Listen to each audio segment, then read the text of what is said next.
Ignacio Jurado Martínez nació en el Comichi, congregación del municipio de Arizpe, en el estado de Sonora, el 8 de agosto de 1918. 3 años después, la familia bajó al ejido del Paso Real de Bejuco, en el municipio de Rosamorada, en Nayarit.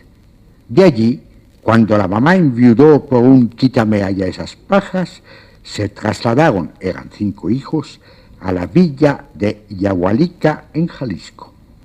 Al cumplir los 8 años, Ignacio se largó a Guadalajara, donde fue bolero hasta que a los 15 se descubrió auténtica vocación de mesero. Un lustro después entró a servir en un café de la calle de 5 de Mayo, en la capital de la República. ¿Usted de dónde es? De Guadalajara. Ser mesero titular otorga derechos y conocimientos múltiples. Nacho, del Café Español, llegó a institución. Renunció a su semanal día libre porque nada le gustaba tanto como andar de la cocina a sus mesas, 8 del fondo, al tanto de las conversaciones, metiendo cuchara en cualquier ocasión que no faltaban. Le place tener relación directa con las cosas, el mármol tan duro, tan fino, tan liso, tan resbaladizo, al paso del trapo húmedo, el vidrio todavía un poco mojado de los vasos, la loza blanca, brillante de tazas y platos, las agarraderas de ébano, luego de baquelita, de las grandes cafeteras de aluminio. El aseo, la nitidez, el abrillantamiento de la piedra logrado por el rodeo vivo del paño. No recoge los trastos, hácelo la Lupe, la güera. La trata poco, teniendo en cuenta las categorías. Mándala con mirar, pocas palabras, alguna seña de la mano. Vierte el café y la leche con precisión a chorro gordo, de pronto cortado a ras del borde de la taza o el vaso, con un recorte que demuestra a cada momento su conocimiento profundo del oficio. Mitad y mitad, basta. Desde el día de su llegada a la capital, el 7 de octubre de 1938, halló un cuarto en la azotea de la casa de la calle del 57, a 2 pasos de su trabajo. Allí siguió. Bastaba de su cama una silla, una comodita, el baño común al final del pasillo, un aparato de radio para que las noticias no le cogieran desprevenido a la hora de los desayunos. Come y cena en el café, según lo que sobra en la cocina. Vida sentimental nunca tuvo, carece de interés masculino. Nació neutro, lo dio por bueno. Abundaban busconas por el rumbo, sobre todo en los primeros años, las alejó el crecimiento a borbotones de la capital. Le conocieron, dejándole de ofrecer sus servicios. Él, en cambio, no dejó de prestarles algunos, con lo que fue bien visto, como en todas partes, que eran pocas. La ciudad para él empieza en el Zócalo y acaba en la Alameda. La calle del 5 de Mayo, algo de las de Tacuba y Donceles, mojones impasibles a izquierda y derecha, la Catedral, el Palacio de Bellas Artes, enfrente los ferrocarriles nacionales, la religión, el arte, el mundo, todo al alcance de la mano. Le bastaba sin darse cuenta de ello. Pequeño, hirsuto, canicas de obsidiana a los ojos vivísimos, barba cerrada, magro, tirando a cobrizo, limpio a medias, los dientes muy blancos de por sí y del no fumar. Se movía sin prisas, seguro de su importancia, de llevar a cabo sus funciones con perfección, lo cual era relativo. 2 express, 2 capuchinos, un tehuacán, una coca, un orange, un cuarto de leche, unos tibios 3 minutos, pan tostado, 2 jugos de naranja, sale, una limonada preparada, 2 cafés americanos. Telles renuncia la semana que viene. El 1 de septiembre, Casas será nombrado embajador en Honduras. Ruiz pasa a Economía. Desaforarán a Enríquez. Luis Che es el futuro gobernador de Coahuila. Cierto odio hacia los vendedores de billetes de la Lotería Nacional, que juzga institución inútil, no teniendo necesidades económicas. Añádese la protección, un tanto prosopopeica, que otorga a los boleros por su pasado. Con los años y el oído se hizo una cultura. Su concepción del mundo es bastante clara, aceptable como está. Mas Constante la curiosidad por los problemas de sus parroquianos y los planteados por los mismos. Nada preguntón por oficio, seguro de que su clientela acaba revelando a la corta o a la larga a unos u otros la solución de sus casos si la hay. Existe, naturalmente, consumidores de paso sin interés, a menos que entren a dilucidar un problema y lo logren, lo cual se refleja en la propina. De por sí, el oído fino. Lo afinó, como sucede con todo, con el diario ejercicio. Las fuentes de su saber fueron variadas según las horas y el tiempo. Temprano desayunaban en la mesa de la esquina unos altos empleados de la compañía de luz y electricidad, comentando la actualidad puesta de relieve por los titulares de los diarios. Dejando aparte a don Bernardo García, bilioso, que solo se preocupa de su salud, a menos que salte el tema de las inversiones extranjeras, su fuerte, y a don Gustavo Molina, frotándose siempre las manos, lector de algunas revistas norteamericanas, que pasa por listo, a pesar de los cuernos, apasionado por los chistes. Fijos eran en la mesa contigua dos libreros, don Pepe y don Chucho, que parecen hermanos sin serlo, dos funcionarios de los ferrocarriles, don Juan y don Blas, que solo se afeitan los miércoles, dos joyeros, don Antonio y don Sebastián, tan viejos, con aficiones a la política aduanera, al cine y a los toros. Dos jóvenes empleados de confianza de un banco gubernativo hablaban con una regularidad digna de mejor causa, de lo ingurgitado la noche anterior y sus, para ellos, naturales consecuencias.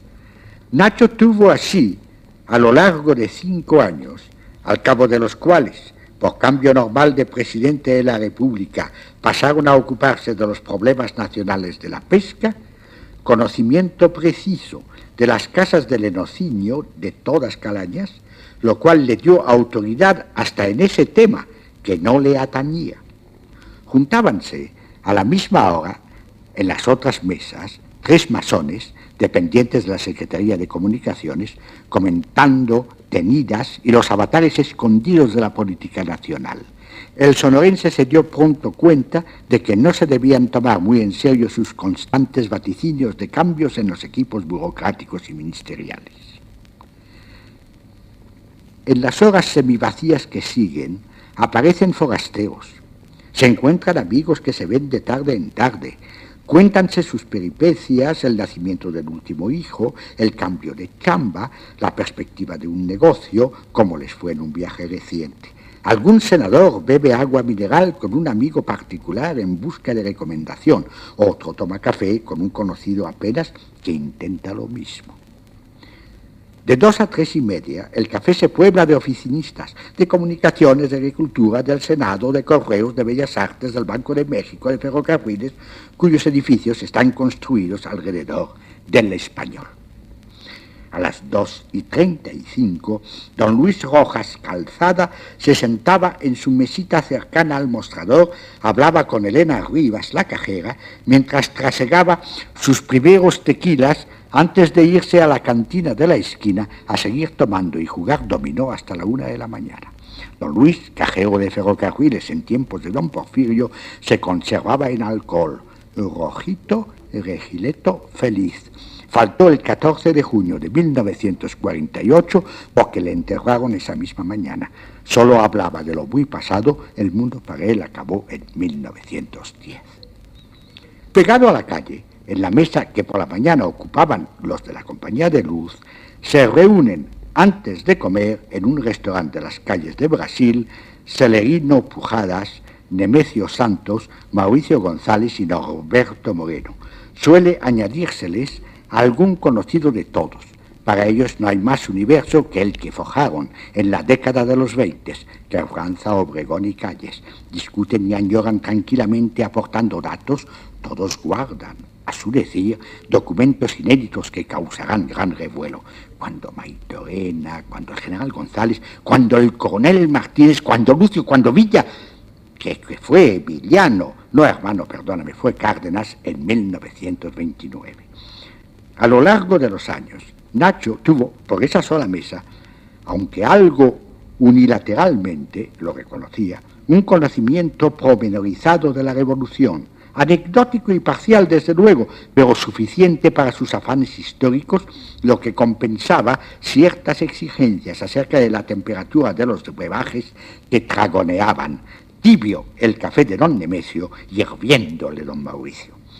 Cuando se retiran los revolucionarios, empiezan a llegar los intelectuales que ocupan durante 3 horas, de 3:30 a 6 y pico, las 3 mesas del centro.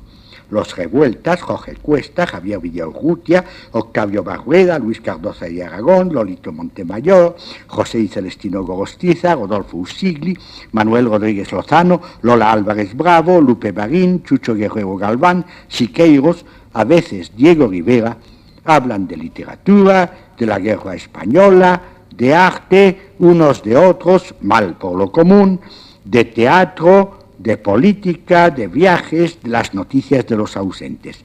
Comentan las revistas propias y ajenas. De cine. La noche en México no es propicia para el café, sí para el amor. Entran y salen mujeres al acecho, cinturitas, jotos, algunos empleados cansados, varios provincianos haciendo recuerdo de lo hecho y por hacer, antes de recogerse en los hoteles cercanos. 2 o 3 burócratas en mal de horas extraordinarias, las meretrices callejoneras le tienen al corriente de los chismes de unas y otras, cuidadosas de callar, como no sea de bulto, los azares de su profesión.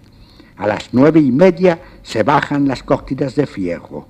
A las 10, tras mojar 2 panes de dulce en su café con leche, a dormir despaciosamente. Todo cambió a mediados de 1939. Llegaron los refugiados españoles. Varió ante todo el tono. En general antes nadie alzaba la voz y la paciencia del cliente estaba a la medida del ritmo del servicio. Los refugiados que llenan el café de la mañana a la noche, sin otro quehacer visible, atruenan, palmadas violentas para llamar al camarero. ¡Psst! Oigas estentóreos, protestas, gritos desaforados, inacabables discusiones en altavoz, reniegos, palabras inimaginables públicamente para oídos vernáculos. Nacho, de buenas a primeras, pensó regresar a Guadalajara. Pudo más su afición al oficio, la cercanía de su alojamiento, la comodidad. El aprecio del patrón, feliz con el aumento consumicionero que le permitió traspasar provechosamente el establecimiento a los 3 años. El hondo resquemor del inesperado y furioso cambio no desapareció nunca. Sufrió el éxodo ajeno como un ejército de ocupación. Los recién llegados no podían suponer, en su absoluta ignorancia americana, el caudal de odio hacia los españoles que surgió de la tierra durante las guerras de independencia, la reforma y la revolución, amasado lo mismo con los beneficios que con las depredaciones. Ni alcanzarían a comprenderlo en su cerrazón nacionalista con el orgullo que les produjo la obra hispana que descubrieron como beneficio de inventario ajeno, de pronto propio. Jamás las iglesias produjeron tanta jactancia y más en cabezas, en su mayor número, anticlericales. Los primeros años, la prensa más leída, partidaria de Franco, les solía llenar de lodo, mientras los revolucionarios en el poder, antihispanistas por definición, les acogían con simpatía política. Los opositores, carcas y gachupines, los vieron con buenos ojos por españoles, repudiándolos por revolucionarios. Un lío. Para Ignacio la cosa resultó más fácil. Los despreciaba por vocingleos. A los 2 meses supo de la guerra española como el que más. Hasta ese momento, las tertulias habían sido por oficios u oficinas, sin hostilidad de mesa a mesa. Los españoles, como de costumbre, decía don Medrardo, lo revolvieron todo con sus partidos y sus subdivisiones sutiles que sólo el tiempo se encargó de aclarar en la mente nada obtusa para estos matices del mesero sonorense. Por ejemplo, de cómo un socialista partidario de Negrín no podía hablar sino mal de otro socialista si era largocaballerista o de Prieto, ni dirigirle la palabra a menos que fuesen de la misma provincia. de cómo un anarquista de cierta fracción podía tomar café con un federal, pero no con un anarquista de otro grupo, y jamás, desde luego, con un socialista, fuera partidario de quien fuera, de la región que fuese. El haber servido en un mismo cuerpo de ejército era ocasión de amistad, o lo contrario. El cobrar los exiguos subsidios que se otorgaron a los refugiados los primeros años subdividía más a los recién llegados, los del SERE frente a los del JARE, así fuesen republicanos, socialistas, comunistas, ácratas, federales, andaluces, gallegos, catalanes, aragoneses, valencianos, montañeses o lo que fueran. En una cosa estaban de acuerdo, en hablar solo del pasado con un acento duro y hiriente que trastornaba. Nacho llegó a soñar que le traspasaban la cabeza de oreja a oreja con un enorme alfiler curvo en forma de C en un pueblo catalán.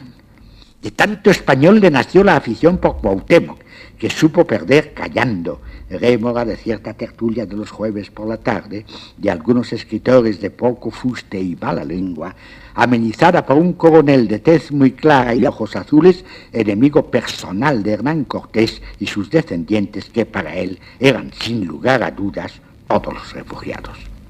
A pesar de que Carmen Villalobos, zapoteca puro, le hizo ver el 11 de febrero de 1940, lo hago constar porque luego las frases se han repetido como propias, que los recién llegados no parecían haber tenido gran cosa que ver con la toma de Tenochtitlán, sino más bien los ancestros del bizarro coronel Chocano López.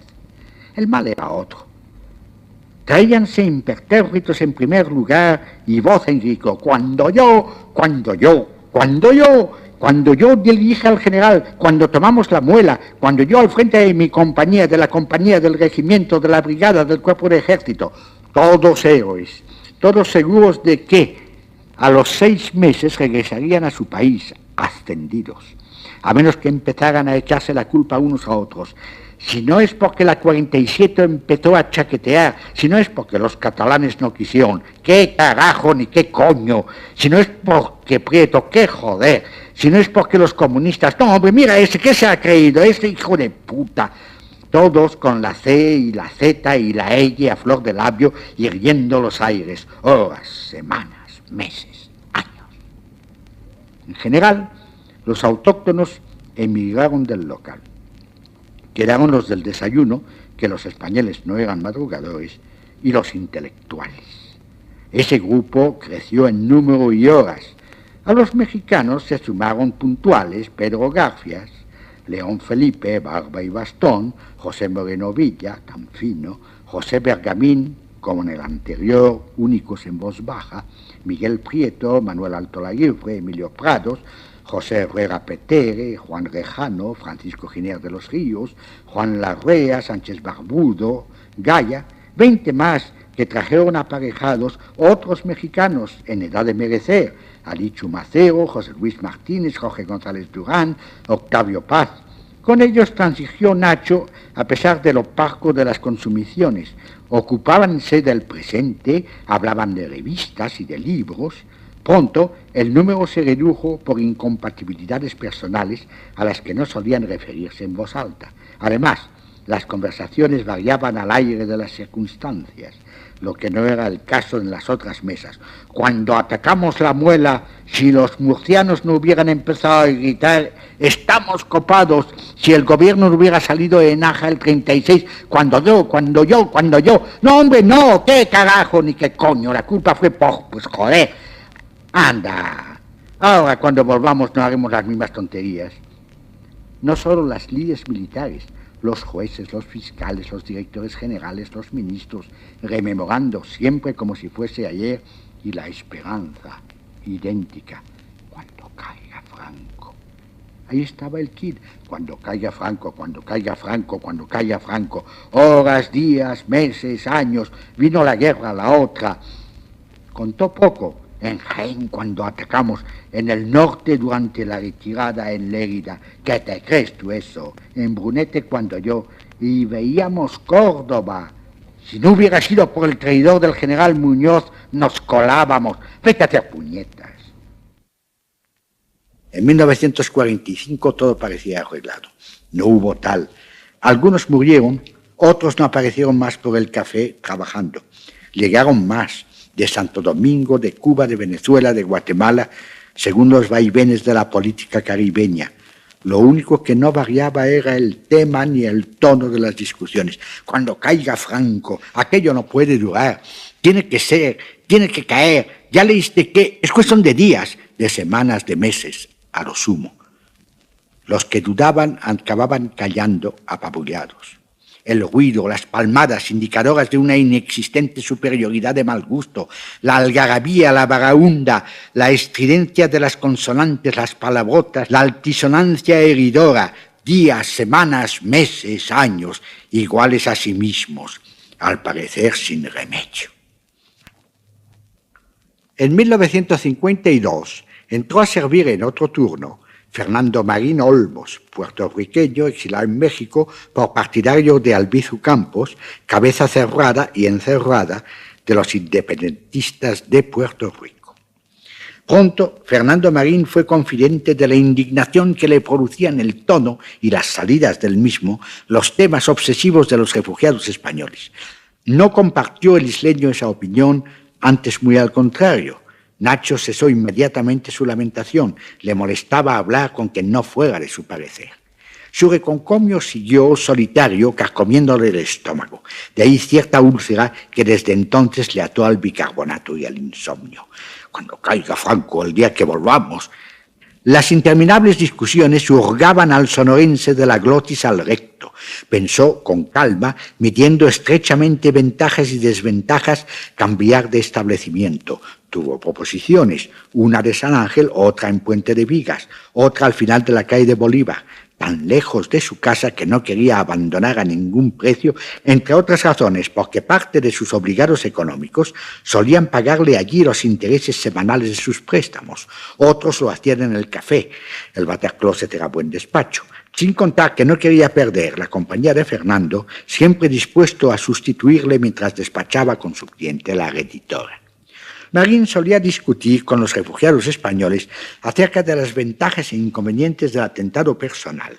No comprendía cómo, habiendo tantos anarquistas en España, no hubieran, por lo menos, intentado asesinar a Franco.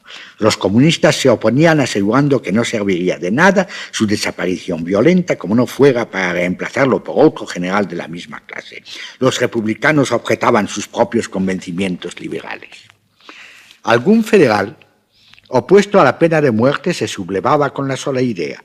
Los ácratas traían a colación las insalvables dificultades policíacas y militares. Nacho no sabe abstraerse. No puede oír el alboroto como tal y desentenderse. Tiene que saber, y si puede, meter baza, pegar la hebra, sacar consecuencias. Los diálogos, la cháchara, el chisme son su sustento. Si no mete cuchara, si no echa su cuarto a espadas, si no comenta, que no es discutir, no está contento. Lo que le gusta del oficio es el ruido confuso del café, pero con sentido. El palique, el cotorreo, el oír mantener opiniones contra viento y marea, una pregunta tras otra, atropelladas, ver crecer, aproximarse como una ola reventona el momento en que alguien no puede zafarse más que con insultos. Resiente propias las victorias de la dialéctica, pero no aguanta, aguantándolas, tantas seducciones, parrafadas, retruques, indirectas, memorias, acerca de si se hicieron o dejaron de hacer fulano o sutano en Barcelona, esto y aquel en Lérida, Pedro y Juan en Valencia, Negrín, Prieto, Caballero, Azaña en Madrid, en Puigcerdá, en Badajoz, en Jaén, en Móstoles, en Alcira, en Brunete, en Alicante. Todos los días, uno tras otro, durante 12 horas, desde 1939, desde hace cerca de 20 años. Cuando caiga Franco, el día que Franco se muera, cuando tomamos la muela, no entramos en Zaragoza por culpa de los catalanes. Vete a hacer puñetas. Ignacio Jurado Martínez no aguanta más.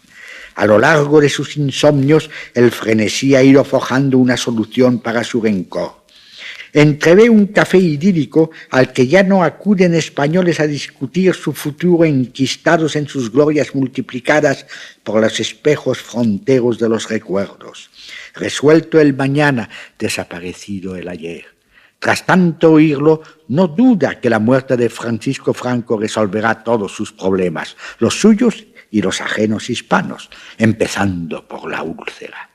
De oídas, de vista, fotografías de periódicos españoles que de tarde en tarde pasan de mano en mano, conoce las costumbres del generalísimo, los que los anarquistas españoles, que son millones al decir de sus correligionarios, son incapaces de hacer, lo llevará a cabo.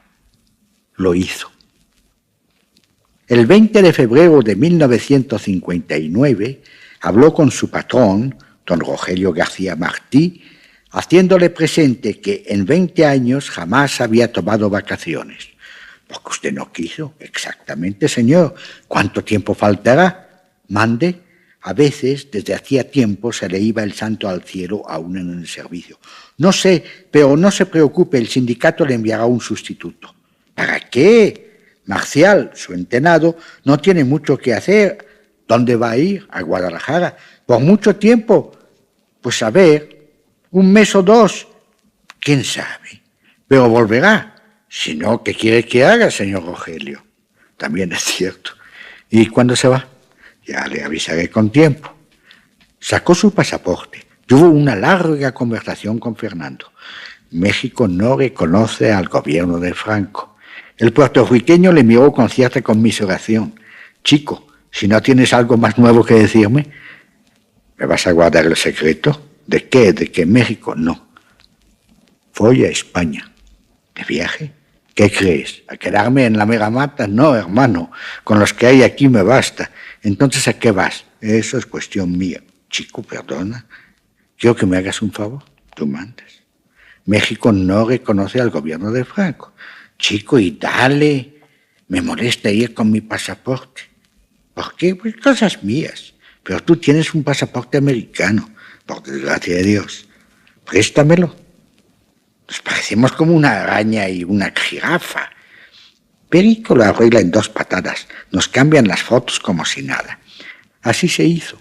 Por mor de unos papeles exactamente a las 11 p.m. del 12 de marzo, Ignacio Jurado Morales se convirtió para todas las naciones del universo en Fernando Marín Olmos sin que, por el momento, hubiera reciprocidad. El flamante ciudadano norteamericano obtuvo sin dificultad un visado de 3 meses para pasearse por España, añadió Francia e Italia con la buena intención de conocer esos países antes de regresar a la patria.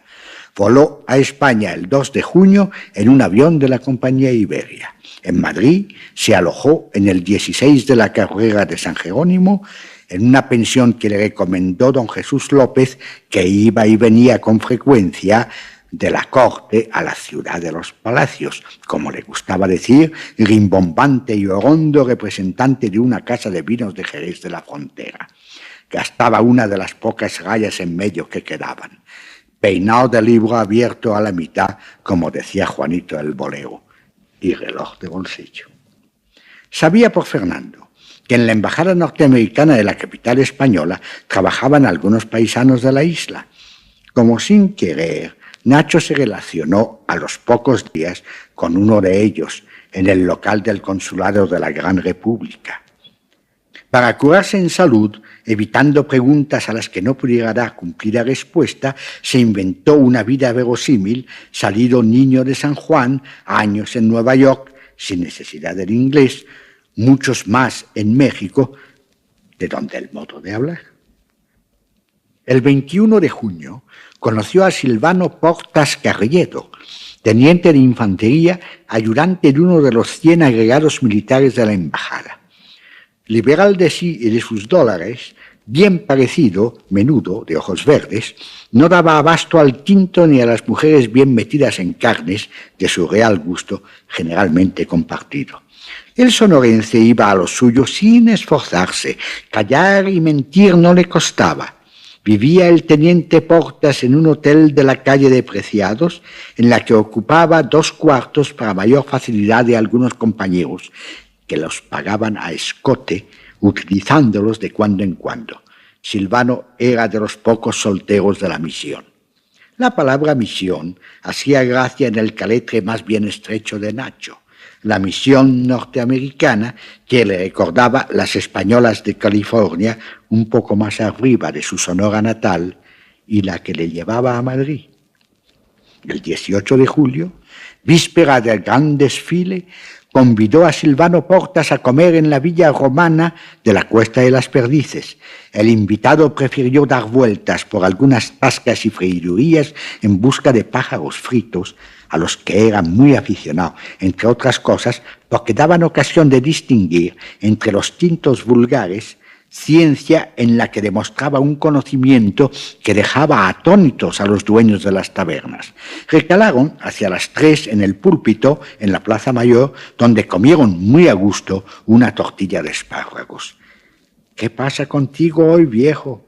Es mi santo, no es cierto. Bueno, mi cumpleaños, ¿cuántos? Tanto da. Tomaron café y coñac en el Dólar, en la calle de Alcalá, y tanto hablaron de cocina y en particular de corderos asados, que después de haber tomado unos vasos de tinto en la taberna de la Cava Baja, donde era muy conocido el militar puertorriqueño, fueron a comerse uno al lado en el mesón del Segoviano, tras una visita a casa de la Lola, en la calle de la Luna, frente a las benedictinas de San Plácido. ¿Tú no? No. No eres poco misterioso en este asunto. Cada uno es como es. ¿No te gusta ninguna? Te advierto que esa trigueña no está mal. Otro día. Tú te lo pierdes, viejo. A las 2 de la mañana fueron, paseando la noche, a Heidelberg, en la calle de Zorrilla, a comerse un Chateaubriand como resopón. Transigió el de la isla con un Rioja a un emperrado. Con todo y todo prefiero mi Valdepeñas. Uva perdido salieron los últimos. Me tengo que acostar temprano, viejo. Mañana tengo que estar a las 10 en la Castellana. El desfile ese de mierda. Nos tomamos un coñac, el del estribo. Tú, viejo, por una vez. Mientras su invitado iba al urinario, el sonorense echó unas gotas de un compuesto de narcotina en la copa del Milite, al que tuvo que sostener regresando al hotel y meter en la cama. Lo despertó a las 9, el de la isla no podía entreabrir los ojos. Agua. Se la dio con más soporífero. No te preocupes, tienes tiempo. Antes de dar media vuelta, Portas regresó al mundo de los justos. Nacho se vistió con toda calma el uniforme de gala, recién planchado, dispuesto en una silla. Le venía bien. Se detuvo a mirarse ante el espejo, cosa que nunca hacía. El verse le dio pie al único chiste que hizo en su vida, de raíz madrileña para Mayor Inri. Hermano, das el opio. El Botones le vio salir sin asombro. Los militares norteamericanos suelen ir vestidos de paisano. Sin embargo, pensó, creí que este no lo era. Ignacio tomó un taxi, hizo que lo dejara en la calle de Génova, bajó hasta la plaza de Colón, tranquilamente se dirigió hacia la tribuna de los agregados militares extranjeros. Hacía un tiempo espléndido. El desfile había comenzado. La gente se apretujaba por todas partes. Aviones por el cielo. Pasaba la tropa con pasos contados y recios por el centro del paseo. El cielo azul, los árboles verdes, los uniformes y las armas relucientes, los espectadores bobos, todo como debía ser. Se acercó a la entrada de la tribuna. Traigo un recado urgente para el general Smith, agregado militar norteamericano. Se cuadró el centinela, pidiendo perdón. Nacho se abrió paso hacia la esquina izquierda del tablado, apoyó la pierna zoca contra el barandal. A 10 metros, en el estrado central, Francisco Franco presidía serio, vestido de capitán general. Jurado sacó la pistola, apoyó el cañón en el interior de su codo izquierdo doblado, exactamente como lo pensó. ¿Quién podía ver el estrecho círculo de la boca? Disparó al paso bajo de unos aviones de caza. El estruendo de los motores cubrió el de los tiros. El generalísimo se tambaleó. Todos se abalanzaron, Nacho entre los primeros, la pistola ya en el bolsillo del pantalón. Poco después se zafó de la confusión, subió por Ayala hasta la calle de Serrano. Frente a la Embajada de la República Dominicana alcanzó un taxi. ¿Y acabó?, preguntó el chofer interesado. Sí, se referían a cosas distintas. ¿A dónde vamos? A la Puerta del Sol. No se puede pasar. Pues dé el rodeo que sea. A sus órdenes, mi general. Silvano Portas, como era de esperar, seguía dormido. Nacho tuvo tiempo de limpiar y engrasar la pistola. A los 10 días, tras 2 días pasados en Barcelona, asombrado de tanto catalán, pasó a Francia. Estuvo un día en Génova, otro en Florencia, 3 en Roma, 2 en Venecia, según el itinerario establecido por la Agencia Hispanoamericana de Turismo de la Plaza de España. Llegó a París el 7 de agosto. A su asombro, le sobraba dinero, el suficiente para quedarse un mes más en Europa. Pensando en dejar boquiabierto a Fernando Marín, se pagó un tour por Bélgica, Holanda, Dinamarca y Alemania. Desembarcó en Veracruz el 13 de septiembre del Covadonga, que había tomado en Vigo. Dejó pasar las fiestas patrias y se presentó a trabajar el 17, muy quitado de la pena. Don Rogelio, el patrón, le acogió con el mayor beneplácito. «Llega ahora, ¿y cómo le fue? Bien. ¿Cuándo entra a trabajar? Ahora mismo, si le parece. Perfecto. Ya podía haber enviado alguna postal». Acudía presuroso Fernando Marín. «¿Te cogió allá el bochinche?» «No, estaba en Dinamarca». «Chico, vaya viaje. ¿Y tú, mucho trabajo?» «No quieras saber. ¿Qué pasa?» Lo supo enseguida. Allí estaban los de siempre, menos don Juan Ceballos y don Pedro Torner muertos. Todos los refugiados, discutiendo lo mismo. Cuando yo... Cállate la boca. Cuando yo mandaba, cuando tomamos la muela, cuando yo al frente de la compía, ¿qué coño ibas tú? Más 100 refugiados de los otros, recién llegados. Cuando yo, al carajo, ¿eras de la Falange o no? Cuando entramos en Bilbao, allí estaba yo. ¿Qué joder, ni qué joder? Ignacio Jurado Martínez se hizo pequeño, hasta que un día no se le vio más. Le conocí más tarde, ya muy viejo, duro de oído en Guadalajara. Hecho una ruina. Ya se va. Cuando de veras se quiere hablar de cosas que interesan, siempre se queda uno solo. De verdad, solo se habla con uno mismo. Y eso que soy muy aguantador. Me ha costado mucho darme cuenta de que el mundo no está bien hecho. Los hombres a lo más se dividen en melolengos, nangos, guarines, guatos, guajes, guajolotes, mensos y babosos. Cuestión de matices. Como el café con leche. ¿O cree que el café con leche ha vuelto idiota a la humanidad? Al día siguiente, en su puesto de tacos y tortas, me contó la verdad.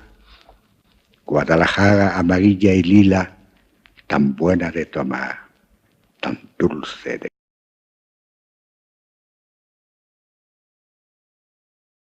Billetes de la Lotería Nacional, que juzga institución inútil, no teniendo necesidades económicas. Añádese la protección, un tanto prosopopeica, que otorga a los bolegos por su pasado. Con los años y el oído se hizo una cultura. Su concepción del mundo es bastante clara, aceptable como está. Más constante la curiosidad por los problemas de sus parroquianos y los planteados por los mismos. Nada preguntón por oficio, seguro de que su clientela acaba revelando, a la corta o a la larga, a unos u otros la solución de sus casos si la hay. Existe, naturalmente, consumidores de paso sin interés, a menos que entren a dilucidar un problema y lo logren, lo cual se refleja en la propina. De por sí, el oído fino lo afinó, como sucede con todo, con el diario ejercicio. Las fuentes de su saber fueron variadas según las horas y el tiempo. Temprano desayunaban en la mesa de la esquina unos altos empleados de la Compañía de Luz y Electricidad, comentando la actualidad puesta de relieve por los titulares de los diarios. Dejando aparte a don Medardo García, bilioso, que solo se preocupa de su salud, a menos que salte el tema de las inversiones extranjeras, su fuerte, y a don Gustavo Molina, frotándose siempre las manos, lector de algunas revistas norteamericanas, que pasa por listo, a pesar de mol tan duro, tan fino, tan liso, tan resbaladizo, al paso del trapo húmedo, el vidrio, todavía un poco mojado, de los vasos, la loza blanca, brillante, de tazas y platos, las agarraderas de ébano, luego de baquelita, de las grandes cafeteras de aluminio. El aseo, la nitidez, el abrillantamiento de la piedra logrado por el rodeo vivo del paño no recoge los trastos. Hácelo la Lupe, la güera. La trata poco teniendo en cuenta las categorías. Mándala con mirar, pocas palabras, alguna seña de la mano. Vierte el café y la leche con precisión a chorro gordo, de pronto cortado a ras del borde de la taza o el vaso, con un recorte que demuestra a cada momento su conocimiento profundo del oficio. Mitad y mitad, basta. Desde el día de su llegada a la capital, el 7 de octubre de 1938, halló un cuarto en la azotea de la casa de la calle de 57, a 2 pasos de su trabajo. Allí siguió. Bastaba de su cama una silla, una comodita, el baño común al final del pasillo, un aparato de radio para que las noticias no le cogieran desprevenido a la hora de los desayunos. Come y cena en el café, según lo que sobra en la cocina. Vida sentimental nunca tuvo, carece de interés masculino. Nació neutro, lo dio por bueno. Abundaban busconas por el rumbo, sobre todo en los primeros, los cuernos, apasionado por los chistes. Fijos eran en la mesa contigua 2 libreros, don Pepe y don Chucho, que parecen hermanos sin serlo, 2 funcionarios de los ferrocarriles, don Juan y don Blas, que solo se afeitan los miércoles, 2 joyeros, don Antonio y don Sebastián, tan viejos, con aficiones a la política aduanera, al cine y a los toros. 2 jóvenes empleados de confianza de un banco gubernativo hablaban con una regularidad digna de mejor causa de lo ingurgitado la noche anterior y sus, para ellos, naturales consecuencias. Nacho tuvo así, a lo largo de 5 años, al cabo de los cuales, por cambio normal de presidente de la República, pasaron a ocuparse de los problemas nacionales de la pesca, conocimiento preciso de las casas de lenocinio de todas calañas, lo cual le dio autoridad hasta en ese tema que no le atañía. Juntábanse a la misma hora, en las otras mesas, 3 masones, dependientes de la Secretaría de Comunicaciones, comentando tenidas y los avatares escondidos de la política nacional. El sonorense se dio pronto cuenta de que no se debían tomar muy en serio sus constantes vaticinios de cambios en los equipos burocráticos y ministeriales. En las horas semivacías que siguen, aparecen forasteros. Se encuentran amigos que se ven de tarde en tarde. Años las alejó el crecimiento a borbotones de la capital, le conocieron dejándole de ofrecer sus servicios. Él, en cambio, no dejó de prestarles algunos, con lo que fue bien visto como en todas partes, que eran pocas. La ciudad para él empieza en el Zócalo y acaba en la Alameda. La calle del 5 de Mayo, algo de las de Tacuba y Donceles, mojones impasibles a izquierda y derecha, la Catedral, el Palacio de Bellas Artes, enfrente los ferrocarriles nacionales, la religión, el arte, el mundo, todo al alcance de la mano. Le bastaba sin darse cuenta de ello.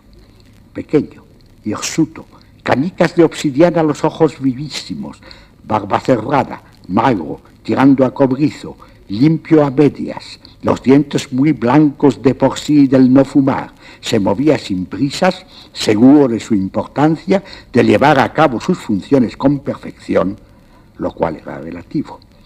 2 express, 2 capuchinos, un tehuacán, una coca, un orange, un cuarto de leche, unos tibios 3 minutos, pan tostado, 2 jugos de naranja, sale, una limonada preparada, 2 cafés americanos. Telles renuncia la semana que viene.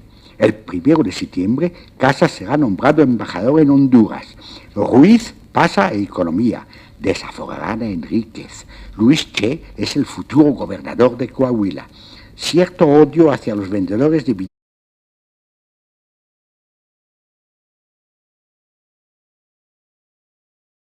Ignacio Jurado Martínez nació en el Comichi, congregación del municipio de Arizpe, en el estado de Sonora, el 8 de agosto de 1918. 3 años después, la familia bajó al ejido del Paso Real de Bejuco, en el municipio de Rosamorada, en Nayarit.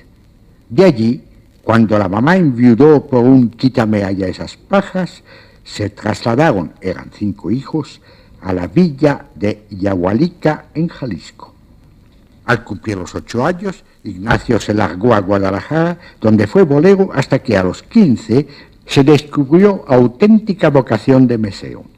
Un lustro después entró a servir en un café de la calle de 5 de Mayo, en la capital de la República. ¿Usted de dónde es? De Guadalajara. Ser mesero titular otorga derechos y conocimientos múltiples. Nacho, del Café Español, llegó a institución. Renunció a su semanal día libre porque nada le gustaba tanto como andar de la cocina a sus mesas, 8 del fondo, al tanto de las conversaciones, metiendo cuchara en cualquier ocasión que no faltaban. Le place tener relación directa con las cosas, el mar